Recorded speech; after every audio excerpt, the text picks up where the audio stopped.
제가 우리 과 신임 교수이신 배종호 교수님의 소개를 맡게 되어서 영광입니다. 예, 배종호 교수님에 대해서 잠깐 소개를 드리겠습니다. 포항공대에서 학사를 하시고 그 다음에 서울대학교에서 박사 2018년에 하시고 그 이후에 서울대학교 반도체 공동연구소와 그 다음에 UC 버클리에서 박사후 연구원을 하셨다가 작년 2020년 9월에 우리과 국민대학교 전자공학부 조교수로 임용되셨습니다. 그리고 연구 분야는 강유전체 기반 반도체 소자, 그 다음에 인공신경망 구현을 위한 반도체 소자, 센서용 반도체 소자, 기타 반도체 소자 설계, 제작 및 분석 등 반도체 쪽으로 전자공학에서 반도체 쪽에 이제 관련된 일을 하고 계시고요. 오늘 발표드릴 주제는 강유전 물질과 음의 축전 용량을 활용한 반도체 소자입니다.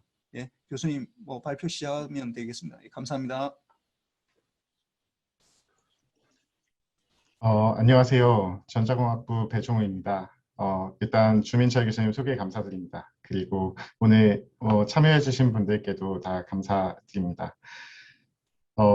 코비드가 얼른 해결돼서 좀 더 가까운 곳에서 뵈면 좋겠는데, 그래도 화상으로라도 이렇게 뜻깊은 자리에서 발표할 수 있게 돼서 영광이고, 다시 한번 감사드립니다. 오늘은 좀 가벼운 내용들하고 제 연구의 이제 핵심 이론들을 위주로 좀 구성을 했습니다. 그래서 발표 시작해 보겠습니다.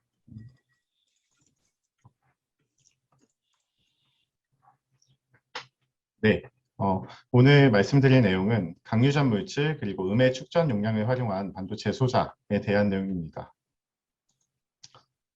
소개는 이미 뭐 잘 해주셔서 그냥 간단히 넘어가고 연구 분야만 한 번 더 말씀을 드리자면 인공지능 반도체 소자 그리고 강유전체 기반 반도체 소자 그중 뭐 강유전 메모리 위주로 연구를 하고 있고요. 그 외에 다른 다양한 반도체 소자의 뭐 설계, 공정 그리고 분석 관련 연구를 수행하고 있습니다. 우선 오늘 발표드릴 내용의 목차인데요. 메모리 반도체와 비메모리 반도체에 대해서 간략히 소개를 해드리고 반도체 산업의 이슈, 그중 반도체 스케일링과 그에 따른 문제들에 대해서 간략히 말씀드리겠습니다. 그리고 그런 문제를 해결하는 데 있어서 강유전체의 어떤 특징들이 도움이 될 수 있는지 반도체 성능의 관점에서 한번 소개를 해드리고 여기서 이제 제 핵심 이론들이나 이런 것들이 좀 나와서 아마 수식이나 이런 것들이 잠깐 나올 예정이고 최종적으로는 강유전체 메모리 그리고 비메모리 반도체로서 활용 가능성에 대해 말씀드리고 마무리하겠습니다.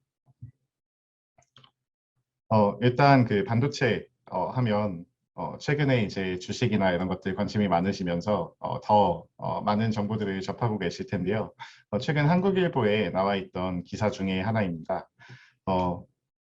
원래는 약 한 60만 명 정도가 삼성전자 주주였는데 300만 명까지 늘어났다고 합니다. 그러니까 아마 여기 계신 분들 중에도 삼성전자 주주분들이 있으리라 생각이 들고 이만큼 반도체 산업이 지금 호황을 맞이하고 많은 관심을 받고 있는 가운데에서 최근 삼성이 이제 주력으로 투자하고 있는 비메모리 반도체 그리고 원래부터 잘 해왔던 메모리 반도체, 삼성전자 말고도 다른 회사들도 많죠. 예.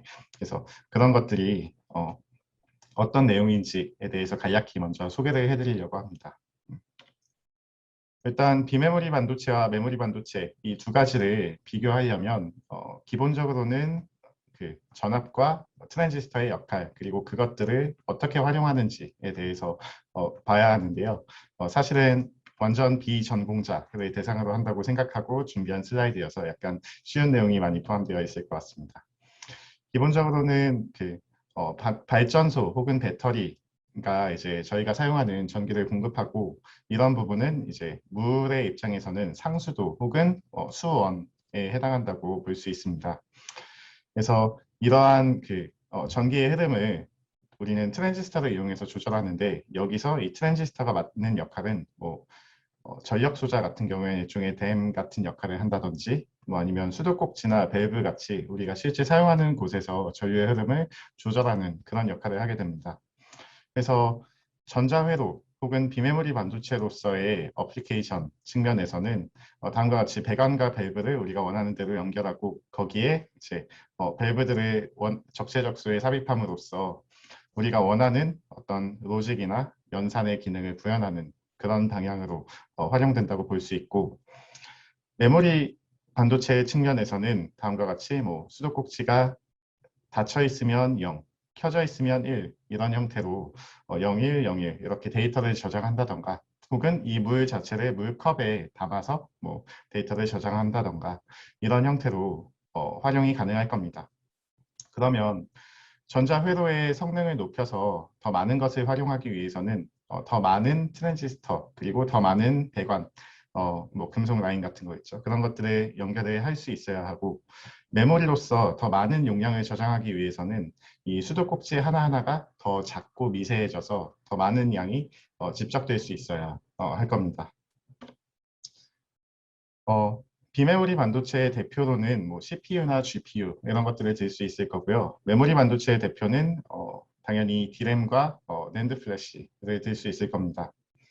인텔 CPU를 보면 약 2007년 45나노미터 정도의 크기를 갖는 트랜지스터에서부터 시작해서 2015년에는 약 14나노미터, 그리고 현재는 이제 뭐 수나노미터, 뭐 5나노미터 이내 정도의 크기로 모사하는 그런 트랜지스터를 만들어서 사용하고 있습니다. 메모리 반도체의 경우에는 오른쪽 그림처럼 이 하나하나가 메모리를 저장할 수 있는 저장소인데, 이렇게 굉장히 높은 밀도로 집적된 반도체를 현재 우리가 사용하고 있다라고 생각할 수 있습니다. 트랜지스터의 크기를 축소하게 되면 똑같은 크기의 칩에서 더 많은 트랜지스터가 활용될 수 있다는 것을 의미하기 때문에 칩의 기능 혹은 성능을 높일 수 있는 그런 요소가 포함되고, 메모리의 용량을 증가시켜서 뭐 더 많은 데이터를 저장할 수 있다. 이렇게 각각 비메모리와 메모리 반도체 측면에서 장점을 이야기할 수 있습니다. 현재 트랜지스터 크기를 생각해 보면 머리카락 단면이 대략 그 지름이 뭐 10에서 100 마이크로미터 수준으로 이야기하는데, 이것을 고려할 때 수만 개에서 뭐 수십만 개 정도의 트랜지스터가 머리카락 단면 하나 위에 올라간다. 이 정도 크기로 이야기할 수 있겠습니다. 결국 트랜지스터의 크기를 줄이면 성능이 좋아진다라는 것인데요. 이 반도체 칩의 크기, 그리고 반도체 칩의 성능, 반도체 칩의 제작 비용, 세 가지 모든 측면에서 트랜지스터의 크기가 작아지면 장점이 있습니다. 칩 크기는 동일한 성능을 갖는 칩이 위에 있는 일단 위에 있는 이 그림은 실리콘 뭐 반도체 혹은 트랜지스터들이 제작되는 웨이퍼의 모습이고요. 여기에서 이 네모 하나가 칩 하나라고 볼 수 있습니다. 보시면 웨이퍼의 크기가 커지는 것도 있지만 칩의 크기가 지속적으로 작아지는 그런 형태를 띄임을 알 수 있고요. 똑같은 성능을 더 작은 칩에서 구현할 수 있기 때문에 예전의 PC와 같은 성능을 요즘에 휴대폰에서 스마트폰에서 볼 수 있고, 그러한 형태로 아주 작은 컴퓨터를 만들 수 있다. 그러한 장점을 가지고 있고요. 또한 동일한 칩 크기에 여러 개의 칩을 넣을 수 있으니까 반도체 칩이 할 수 있는 기능이나 성능 역시 개선된다라고 볼 수 있고, 반도체 칩을 제작하는 데 드는 비용 역시 하나의 웨이퍼는 한 번에 어차피 만들어지니까 100개를 만드는 것에 비해서 뭐 1000개를 만들 수 있다면 10배 더 싸게 만들 수 있다. 이러한 관점에서 크기, 성능, 그리고 시간 및 제조 공정 등 제작 비용 측면에서도 더 작은 트랜지스터를 만들 수 있다면 더 많은 장점을 가지고 있습니다. 여기에서 가장 흔히 인용되는 것이 무어의 법칙입니다. 고든 무어, 그 인텔 창업자 중 한 분이죠. 이분이 1960년대 그리고 70년대 두 번에 거쳐서 그 잡지에 투고한 내용에서 나온 내용으로, 트랜지스터의 가격은 기하급수적으로 감소할 거고, 똑같은 집적 회로 안에 들어가 있는 트랜지스터의 개수가 2년에 약 2배씩 증가할 거다라는 이런 이야기를 했는데요. 실제로 우리가 사용하는 CPU 혹은 뭐 AP, 관점에서 살펴보면 다음과 같이 이제 파란색 점들로 찍혀 있고 2년에 2배씩 성장한다라는 것을 제가 임의로 이렇게 빨간색 선으로 그어봤는데 거의 이 트렌드를 따라서 발전해 온 것으로 생각할 수 있습니다. 여기서 이제 한국의 PC가 보급되기 시작한 건 약 80년대 후반, 90년대 초반 정도가 되고요. 저도 486이나 586이라 불리는 컴퓨터부터 사용했던 걸로 기억하는데 이게 뭐 보통 펜티엄, 그리고 최근에 쓰는 멀티코어, 뭐 i7, i5 이런 수준까지 이렇게 발전해 왔습니다. 여기에서 트랜지스터가 아무리 작아져도 실리콘 원자 몇 개보다 작아질 수는 없기 때문에 결국 그 물리적 한계가 있을 것이고 그것을 어떻게 돌파할 것인가에 대해서 이제 반도체를 연구하는 혹은 반도체에 관심이 있는 많은 사람들이 이야기를 하고 있습니다. 기본적으로는 트랜지스터가 소형화되고 더 많은 트랜지스터가 집적될 때 이 전력 소비 역시 또 한 가지 큰 문제 중 하나입니다. 앞에서 제가 예시로 들었던 물의 흐름과 전류의 가장 큰 차이는 트랜지스터는 크기가 줄어들어도 그 전류가 그렇게 많이 줄어들지 않는다는 것이 있습니다. 물 같은 경우에 수도꼭지 크기가 줄어들면 흐르는 물의 양이 줄어들겠지만 트랜지스터는 그렇지 않다는 뜻이고요. 여기에서 트랜지스터의 개수가 증가하게 되면 전체 전류가 결국 증가하게 됩니다. 여기서 소비 전력을 어떻게 개선할 수 있는가 역시 가장 큰 문제 중 하나인데요. 소비 전력은 가장 쉽게 표현하면 전압 곱하기 전류 곱하기 시간의 형태로 표현할 수 있습니다. 그러면 전압을 줄이면 결국 소비 전력이 감소할 것이고 전류를 줄이면 소비 전력이 감소할 것이고 시간을 줄이면 역시 소비 전력이 감소할 겁니다. 그런데 여기에서 문제점은 전류라고 하는 것이 결국은 소비 전력을 감소시킬 수 있지만 실제 회로의 동작 측면에선 일정 수준 이상의 전류가 필요하기 때문에 전류가 너무 작아지게 되면 그 칩의 성능 혹은 동작 속도가 느려진다라는 단점이 있고요. 시간을 줄이게 되면 오히려 연산에 필요한 그 시간이 짧아진다는 것이기 때문에 성능을 개선하겠다라는 의미를 포함하고 소비 전력을 감소하겠다라는 것을 의미하지만 마찬가지 빠른 연산은 더 큰 전류를 필요로 한다는 뜻이고 그렇게 되면 성능은 개선되지만 소비 전력 측면에선 큰 변화가 없게 됩니다. 가장 효과적인 방법은 더 작은 전압으로 동작시키는 것이 될 수 있겠습니다. 그래서 트랜지스터 소형화에 따라서 이제 어떤 식으로 바뀌었는지를 컴퓨터 혹은 뭐 스마트 기기 등을 가지고 한번 말씀을 드리려고 하는데요. 1990년대 PC는 다음과 같이 생겼어요. 모니터 자체도 굉장히 크고 CRT 모니터라서 뚱뚱하고 그 밑에 이제 PC 자체도 굉장히 투박하게 생겼고 거기에 용량, 뭐 메모리의 용량이라던가 처리양 역시 현재 컴퓨터와 비교할 수 없는 수준입니다. 그래서 최근에는 뭐 데스크탑의 크기는 여전히 크지만 그 속에 들어있는 트랜지스터의 개수가 늘어남에 따라 성능이 급격히 향상되고 모니터 역시 트랜지스터 및 다른 기술들의 발달로 이렇게 얇고 아주 큰 모니터들이 나오게 되고 여기서 이제 랩탑의 형태 혹은 스마트폰의 형태 그리고 스마트 기기까지 이렇게 아주 작은 곳에 고성능의 칩을 넣을 수 있게 되면서 많은 변화가 있었습니다. 여기에서 한 가지는 이러한 스마트폰 혹은 심지어 스마트 기기가 옛날의 컴퓨터보다 성능이 훨씬 더 좋다라는 것이 중요한 점이죠. 트랜지스터의 기본 동작은 다음과 같이 생각할 수 있습니다. 이렇게 소스와 드레인이라고 되어 있는 물이 들어오는 곳과 나가는 곳 두 군데 사이를 어떤 압력을 줘서 막았다 열었다 하면서 전류를 조절하는 것으로 생각할 수 있는데요. 소자가 작아지게 되면 이렇게 그 게이트를 이용해서 전류를 조절하는 혹은 이 수량을 조절하는 기능이 점점 떨어지게 됩니다. 그래서 나는 이 트랜지스터를 끄고 싶은데 꺼지지 않고 계속 조금씩 전류가 새게 되는 거죠. 그리고 마찬가지 켜고 싶은데 여기다가 압력을 주지 않아서 이제 물이 잘 흘러야 하는데 흐르는 양이 제한되는 그런 문제도 발생할 수 있고요. 그래서 이러한 트랜지스터의 전류를 더 잘 조절할 수 있는 방법으로는 크게 두 가지를 들 수 있는데요.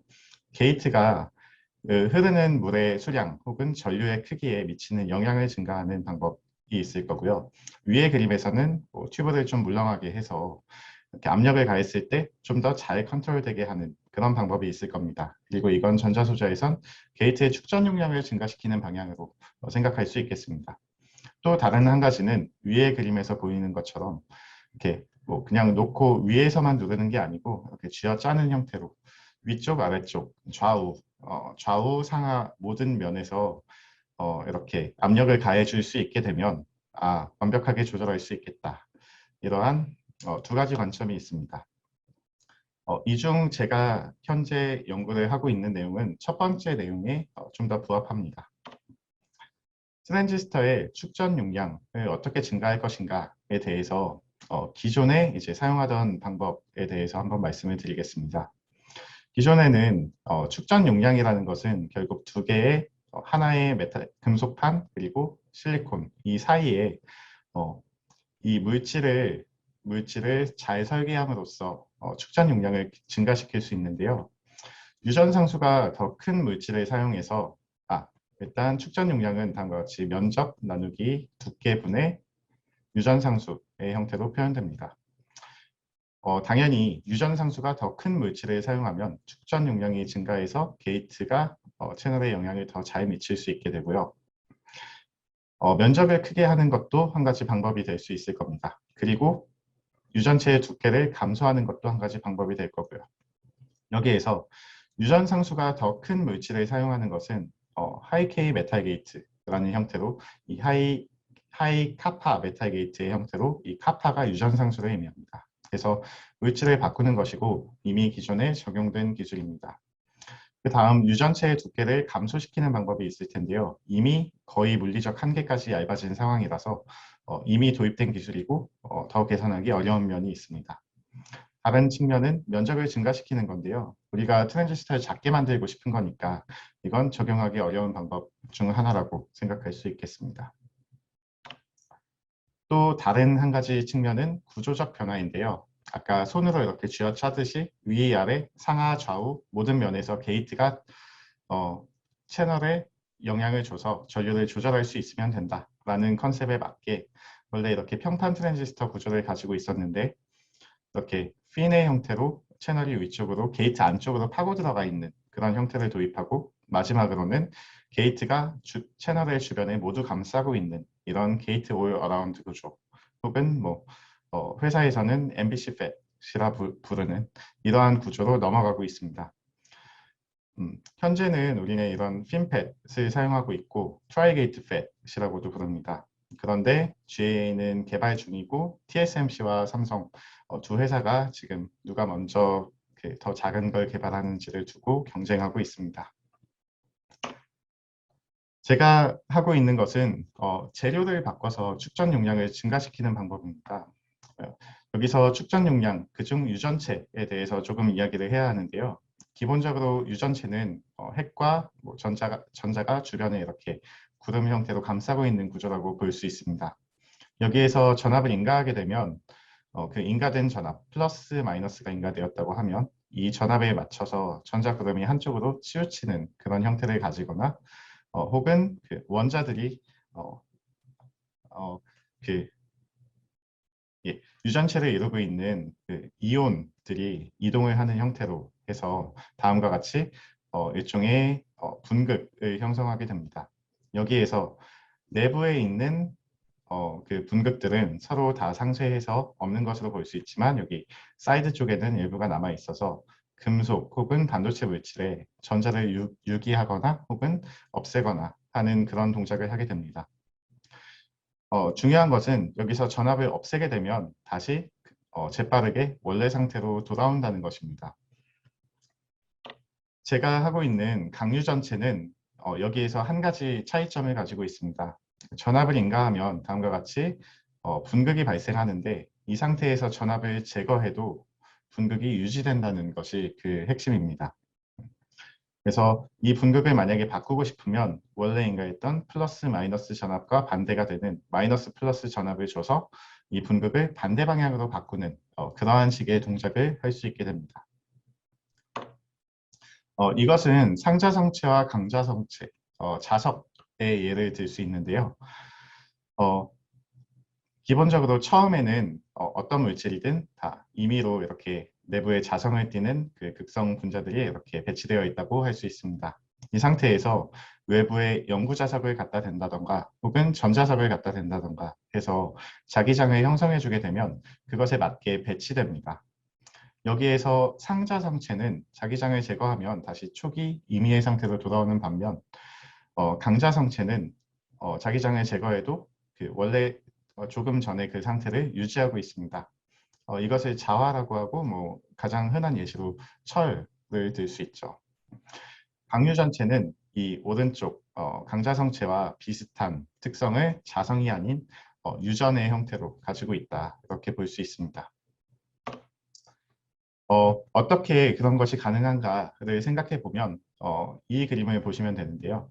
기본적으로 제가 사용하는 물질은 하프늄 옥사이드라고 하는 금속 산화물의 일종으로서 기존 그 하이카파 메탈 게이트, 즉 큰 유전 상수를 갖는 물질 중 하나입니다. 그런데 그 상을 조절해서 특수한 상으로 만들어주게 되면 여기서 음이온이라고 표현되어 있는 산소 원자가 전압에 따라서 이렇게 위쪽으로 올라가거나 아래쪽으로 내려오는 그런 모습을 띠게 되고요. 여기서 이 음이온의 위치에 따라서 전체 하나의 그 셀이 이제 극성을 띠게 됩니다. 그래서 이 극성을 띠고 있는 상태를 에너지의 관점에서 표현하면 다음 아래의 그림과 같은 것을 그릴 수 있는데요. 폴라리제이션, 극성의 크기에 대해서 에너지를 표현하게 되면 W 모양으로 되어 있어서 요 에너지가 낮은 곳에서 안정하고 그리고 에너지가 높은 곳에선 불안정한 이런 상태가 되고 즉 산소 원자가 밑에 혹은 위에 쪽에 치우쳐 있는 상태로 항상 상태가 머물고 있다라는 걸 알 수 있습니다. 여기에서 조금 더 나아가게 되면 이 에너지와 분극의 관계에서 전압과 분극의 관계, 분극과 유전 상수의 관계, 분극과 축전 용량의 관계 등을 쭉 유도할 수 있는데요. 결과적으로 유전 상수를 전압과 분극의 관계를 보면 다음과 같은 S자 모양이 나타나게 되고요. 이 A 그림을 한번 미분해서 뭐 축을 바꿔주면 이렇게 되는데 여기서 이 S자 모양의 가운데 부분이 음의 커패시턴스에 해당하는 부분이 됩니다. 이 전압과 분극의 관계에서 분극과 유전상수의 관계를 살펴보면 유전상수가 음이 되는 것 같은 영역이 나타나게 되고요. 그리고 이 영역에서 커패시터를 계산하게 되면 당연히 음의 커패시턴스 값을 갖게 됩니다.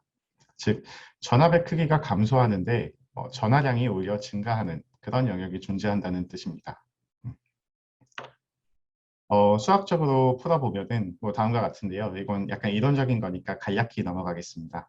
첫 번째 에너지를 그 분극의 크기에 대해서 표현하게 되면 4차 함수 혹은 6차 함수 이상의 그 이븐 폴리노미얼로 표현을 할 수 있는데요. 여기서 2차 함수 앞에 붙어 있는 개수가 음수가 됩니다. 그리고 이렇기 때문에 한번 미분해서 극소값을 찾게 되면 3차 함수의 모양이 나타나고 여기에서 전개에 대해서 이 분극의 크기가 S자 모양을 보이게 됩니다. 여기서 한 번 더 미분하면 다음과 같이 유전상수가 나타나게 되는데 이 알파라고 하는 음수의 값으로 인해서 음의 커패시턴스를 가질 수 있게 됩니다. 보통의 경우에는 다음과 같이 금속과 이 강유 전체 그리고 금속의 샌드위치 구조를 만들어서 사용을 하게 되는데요. 그러면 한쪽에서 다른 쪽으로 이동하는 이 과정이 과동 트랜지언트 상태로 그러니까 잠깐 거쳐가는 상태로 이렇게 존재를 하는데 이렇게 다이엘렉트릭을 삽입함으로써 이 상수 원자가 가운데 있어도 안정하게, 즉 분극이 0이 되어도 안정하게 만들어줄 수 있다면 우리가 이 음의 커패시턴스 영역을 활용할 수 있다는 뜻이 됩니다. 그를 위해서 이 다이엘렉트릭 두께를 점차 늘리면서 다시 에너지 수식을 살펴보면 되는데요. 다이엘렉트릭의 그 보통의 유전체의 에너지 수식은 다음과 같고 강유전체는 아까 보여드린 것과 같습니다. 이 상태에서 단위 면적당 에너지의 형태로 수식을 조금 바꿔서 다음과 같이 보시면 맨 앞에 2차 함수 텀에 알파라고 하는 것과 어, 그, 어, 예, 이 유전체의 유전상수가 함께 포함되어 있는 것을 보실 수 있습니다. 즉, 이 첫 번째 값이 양수가 된다면 0에 안정화될 수 있고 그 말은 페로일렉트릭 물질의 음의 커패시턴스 영역을 우리가 활용할 수 있다라는 뜻을 내포하고 있습니다. 그래서 이 가장 첫 번째 값이 양수가 되게 되면 음의 커패시턴스 영역이 안정화되어서 페로일렉트릭 물질의 음의 커패시턴스를 활용할 수 있다라는 뜻으로, 그리고 이 전체가 0보다 작다면 이 전체 시스템이 음의 커패시턴스 값을 가져서 불안정한 상태로 존재한다라는 것을 알 수 있습니다. 방금 보여드린 그 수식을 다음과 같은 그림으로도 표현할 수 있는데요. 이 수식은 일단 배제하고 그냥 오른쪽 그림으로 보겠습니다. S 형태로 표현되어 있는 게 강유 전체의 특성이고 파란색 직선으로 표현된 게 그 다이엘렉트릭의 특성입니다. 여기서 보통은 커패시턴스로 이 기울기를 표현할 수 있게 됩니다. 특정한 경우에는 이렇게 로드라인의 형태로 그려진 다이엘렉트릭의 특성이 하나의 근만 가지게 만들 수 있는 반면 만약에 기울기가 더 커지게 되면 하나 이상, 3개까지 여러 개의 근을 가질 수 있는 그런 상태가 될 겁니다. 그리고 하나의 근을 갖는 경우에는 안정한 동작, 2개 이상의 근을 갖는 경우엔 불안정한 동작을 보이게 됩니다. 다음과 같은 그림들인데요. 정확하게 딱 커패시터의 크기가 같은 경우에는 이렇게 그 기울기가 정확하게 매칭되어서 하나의 근을 가지면서 급격하게 PS가 바뀌는 모습을 보이게 될 거고요. 이 분극의 크기는 곧 전하량의 크기라고 볼 수 있습니다. 하지만 다음과 같이 불안정한 경우에는 하나 이상의 근을 가져서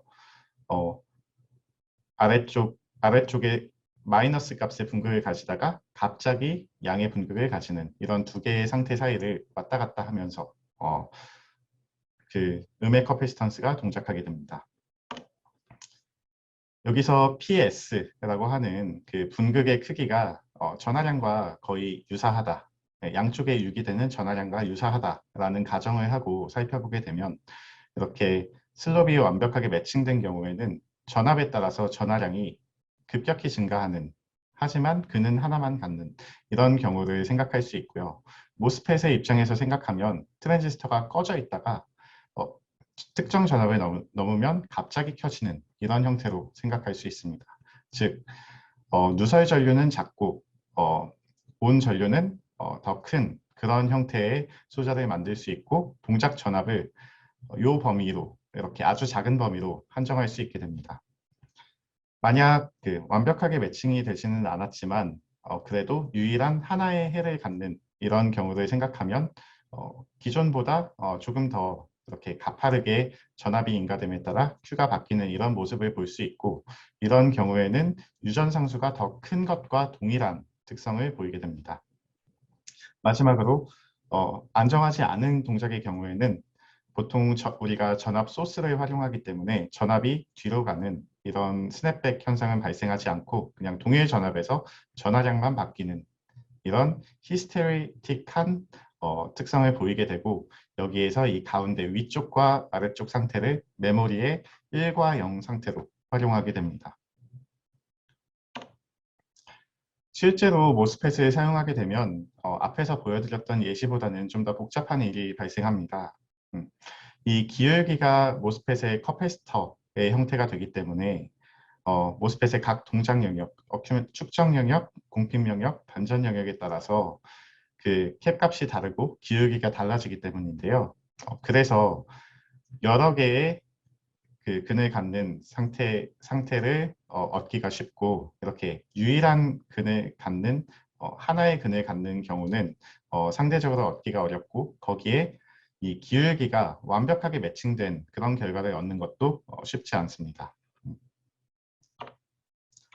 네, 그래서 여기서 이제 제가 하고 있는 연구는 이런 그 모스펫의 기울기와 이 강류 전체의 S 커브를 잘 매칭시켜서 트랜지스터의 성능을 어떻게 향상할 수 있는지, 혹은 파란색의 형태로 구현된 이런 여러 개의 근을 갖는 트랜지스터를 활용해서 메모리를 어떻게 만들 수 있을지에 대한 내용입니다. 네, 여기까지 약간 그 전공 완전 이론에 대한 내용이어서 조금 아마 캐치하시기 그 어려운 분들도 있으셨을 거고요. 여기부터는 이제 다시 좀 가벼운 내용입니다. 그래서 한 개의 축전기가 이렇게 있다라고 했을 때 요걸 하나의 축전기 그리고 하나의 음의 값을 갖는 축전기 두 개로 구성한다라고 생각하는 겁니다. 여기에서 축전 용량은 이렇게 직렬 연결된 경우에 사실 두 개가 하나로 합쳐져서 아주 큰 그런 커패시터 하나로, 그러니까 그 두께가 두꺼운 커패시터 하나로 생각을 할 수 있는데요. 그 캡 값을 살펴보면 다음과 같은 형태로 표현됩니다. 여기서 만약 하나의 커패시터 값이 음수라면 어떻게 되는가를 생각해 보는 건데요. 만약 하나가 음수이고 그 값이 이 양수인 값보다 더 크게 되면 이 전체가 위에 마이너스 아래에 마이너스가 돼서 C 토탈이라고 하는 전체 커패시턴스 값이 원래의 커패시터보다 더 커지는 그런 그 부스팅 효과를 볼 수 있습니다. 그래서 그림으로 그냥 쉽게 표현하자면 원래 이 회색과 검은색 라인으로 된 커패시터 하나가 있어야 되는데 빨간색으로 된 것처럼 이렇게 두께를 감소시킨 효과가 있다라는 것이고요. 두 번째 케이스, C1이 음수인데 C2보다 작은 경우에는 분모는 양수, 분자는 음수가 되면서 음의 커패시터를 갖게 됩니다. 여기에서 다시 한번 강조하자면 하나가 음수, 하나가 양수인 경우에 이 음의 커패시턴스 값과 양의 커패시턴스 값의 크기에 따라서 다음과 같이 실제 커패시터의 두께가 얇아진, 즉 커패시턴스가 원래보다 더 커진 그런 효과를 얻을 수 있다는 것이 비메모리 반도체로서의 응용의 핵심이고요. 이러한 소자를 Negative Capacitance FET, NCFET이라고 부릅니다. 당연히 축전 용량이 더 커지기 때문에 전류의 흐름을 더 잘 조절하게 되고요. 더 작은 전압에서 트랜지스터를 동작시킬 수 있게 됩니다. 즉, 성능은 동일한데 전력 소비를 개선할 수 있다라고 생각할 수도 있습니다. 만약 그 전체의 축전 용량이 음의 축전 용량을 갖는 경우, 즉 커패시턴스의 값이 음수인 경우에 어떻게 되는가에 대해서 살펴보게 되는데요. 기본적으로 그 강류 전체 역시 모든 영역에서 다 음의 축전 용량을 갖는 것이 아니고 일부 영역에서만 음의 값을 가집니다.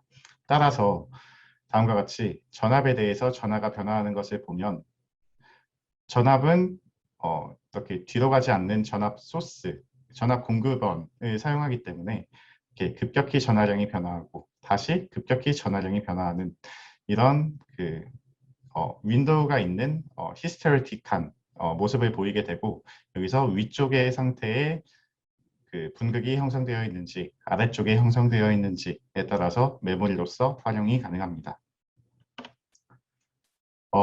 트랜지스터의 제조 공정이고요. 여기서 가장 중요한 점은 이 4번 그림을 보시면 되겠습니다.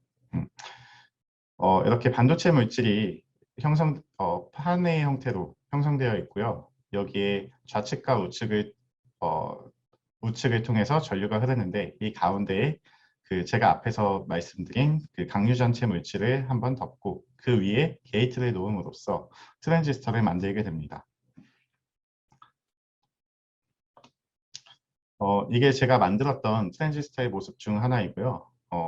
하부에 이제 옥사이드가 있는 SY 웨이퍼를 사용했고 실리콘 두께는 약 8나노미터 정도, 그리고 그 위에 실리콘 옥사이드가 얇게 형성되어 있고 그 위에 강유전 물질이 약 2에서 3나노 정도 증착되어 있습니다. 그리고 그 위에는 금속 텅스텐이 있습니다.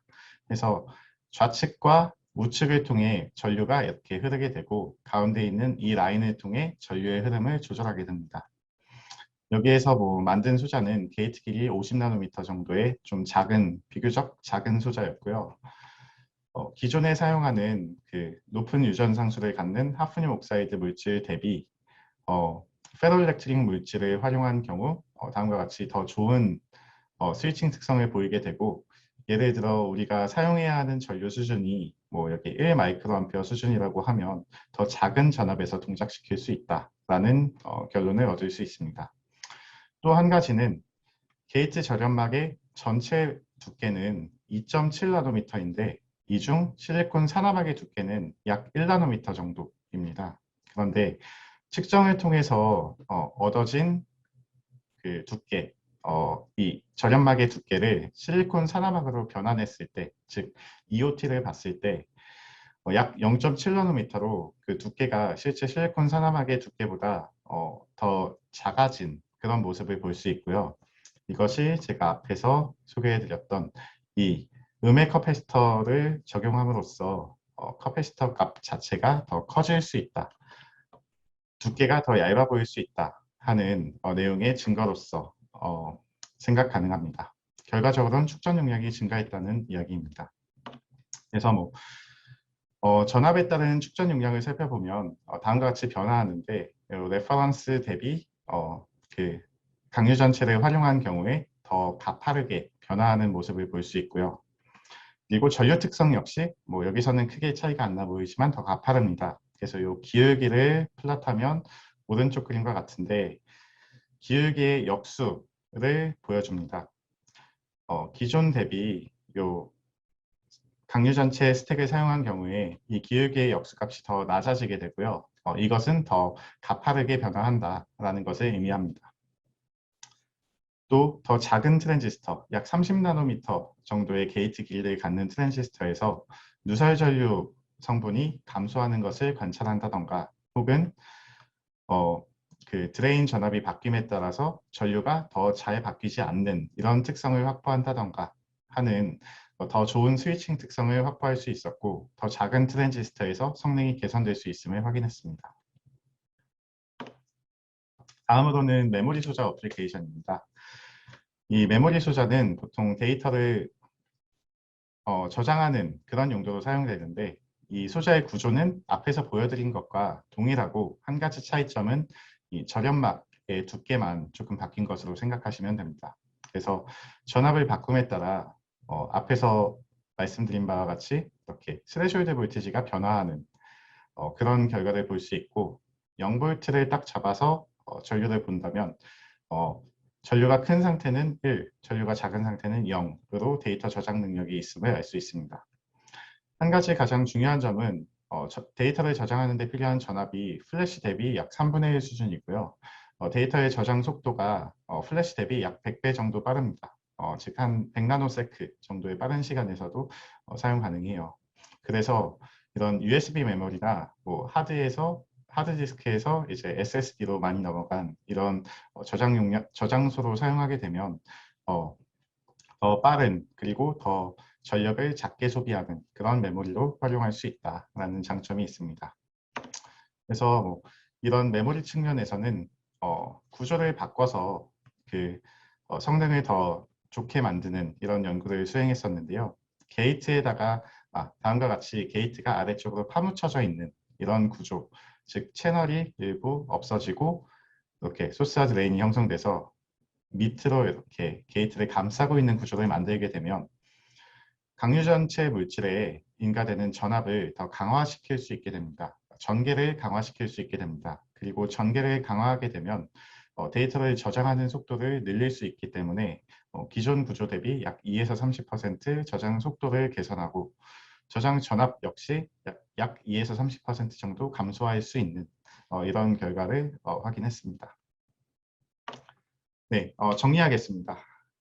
그래서 메모리와 비메모리 반도체의 경우에는 트랜지스터의 소형화를 통해서 비용과 성능을 개선할 수 있다는 그 무어의 법칙을 따라서 계속 발전해 오고 있었습니다. 그런데 여기서 트랜지스터가 너무 작아지니까 이제 성능 저하 문제나 혹은 전력 소비 문제가 발생을 해서 다양한 해결책들이 적용되고 있고요. 그중 저는 절연막을 조절하는 그리고 축전 용량을 조절하는 강유전체 그리고 그 음의 커패시턴스 특성을 활용해서 메모리 그리고 비메모리의 측면에서 저전력 고속 동작이 가능한 그런 트랜지스터를 개발하는 것에 대해서 연구하고 있습니다. 또 한 가지 중요한 장점은 기존 기술과 호환 가능한 기술이라는 점도 장점입니다. 그래서 이런 강유전체를 활용해서 저전력 고속 메모리 혹은 비메모리 반도체를 만드는 것을 주 목표로 하고 있습니다. 그래서 좀 더 쉽게 정리하자면 더 작고 배터리 소모가 더 작은 반도체 소자를 만들어서 이런 작은 스마트 기기에도 더 높은 성능을 보이는 그리고 배터리를 덜 먹는 그런 형태의 스마트 기기를 개발할 수 있는 기본 기술 혹은 더 빠른 데이터 저장 장치를 개발할 수 있는 기술 그리고 이런 것들을 개발하기 위한 물질과 소자 측면에서의 연구를 수행하고 있습니다. 네, 발표는 여기서 마치겠습니다. 감사합니다.